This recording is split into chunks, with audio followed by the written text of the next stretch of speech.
So as you know, social media is really at the forefront of pretty much everything in Hollywood nowadays. I mean, trailers and posters, instead of selling them to trades for tons of millions of dollars and money and mentions, you don't do that. You just put it up on Twitter and Facebook and it goes viral. So let's talk about what this actually means for Hollywood and specifically the MCU.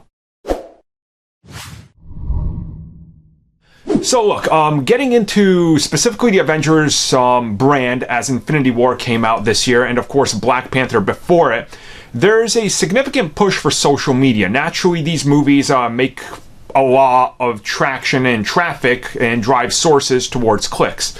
Now, of course, in the last couple of years, we've seen Hollywood fundamentally shift how they advertise, and we've seen TV reflect this also, just to kind of quickly step on the side. TV now, Nielsen, instead of just looking at the boxes hooked up to certain TVs, looks at Twitter if they're going to renew a TV series. Think of the impact right there. So movies are much like in the same vein right now.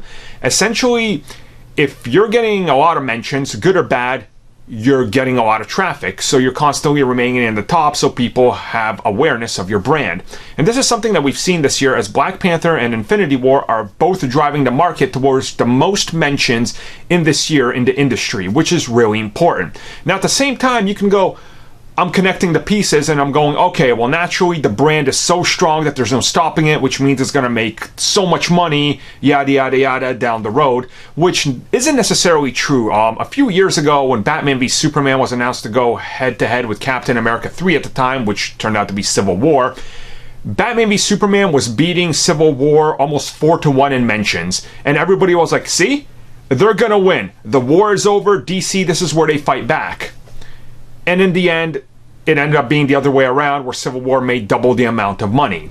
So when you really start looking at it, in one hand, you have to correlate the difference between the brands and what it means, but at the same time, you have to look at the general population and what people are saying.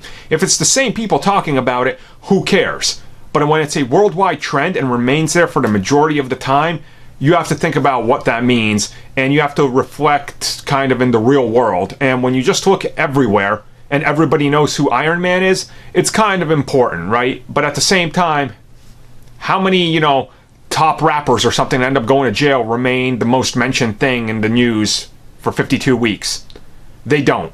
They're barely in there for 2. So the fact that you're year-round in social media probably means that you're pretty good off and probably means that you're safe. But at the same time, sometimes you're not. Like I said, Warner Brothers has that problem.